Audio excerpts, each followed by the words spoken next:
si želijo začeti na YouTubu in s tem uspeti? Okay. Prvi nasvet bi bil sam narediti channel. Pač to je nujno, da začneš takoj. Danes pač to je prvo, ker velikrat se ustavi že tam, ker bi neki, ampak pol pa ni časa, pa ni volje, sam začni, pač nek začni. Pa dej video svoj prvi gor o čemerkoli, pač nekaj, kar te zanima. Sam pač treba je narediti svoj channel in pač dati prvi video gor. Mogoče še kaj na drugih socialnih omrežjih to pošerati. Ne vem, kakšne prijatelje povabiti, da nimaš lih nič subscriberjev, ker to res umno, ki je malo bedno, ko imaš tam nič subscriberjev, pa daješ video gor. In tako pač, to je po mojem glavno, da res začneš, to je nujno. Kaj si želite, da bi vam nekdo povedal, ko ste začeli svojo pot? To, da dejansko lahko mi uspe vse, da mi lahko vse uspe in da narediti tako pomembno mogoče na začetku, kot se jaz sam predstavljaš, ker si delaš neke barijere. Tako da v bistvu, to bi si želel, da mi je kdo povedal. Pač, da naj sledim temu, ne glede na to, ali bom mislil mest, da bi bo ratalo ali ne, ker če si zadaš cilj in v bistvu delaš res vsak dan nekaj malega, ni treba, ampak res vsak dan, tistem smo najmočnejši.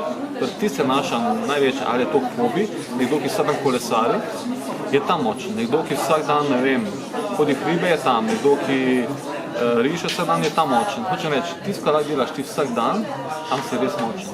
Tudi če je to navaden hobi. Se lahko iz hobija se lahko hitro pride do pravega joba. Tudi danes večinoma delodajalci te ne sprašujejo, kjero šolo imaš, ampak kaj so tvoje operativna znanja in pokaži, kaj si naredil.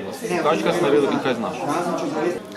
Kje se ti zdi, da so napake, ki jih delajo mladi podjetniki, ko začnejo, zato ker so neizkušeni?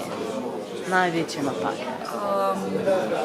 Mogoče največja napaka je to, da se bojijo failati, da se bojijo tega neuspeha.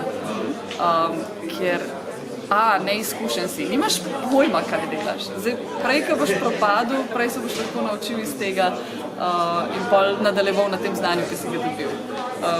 Tudi jaz sem bila tam, tudi jaz si nisem upala probati, pa 100 evrov nekam vložiti, pa kaj pa če ne bo nič iz tega, ne?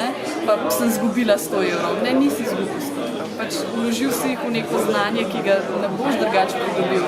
Oziroma bo to znanje, ki se naučiš na lastnih napakah, veliko bolj kvalitetno, ker če bi probal na druge načine.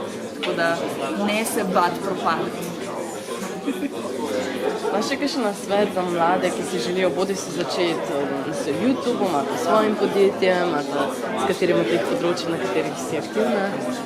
Sam začni, to je to, sam začni.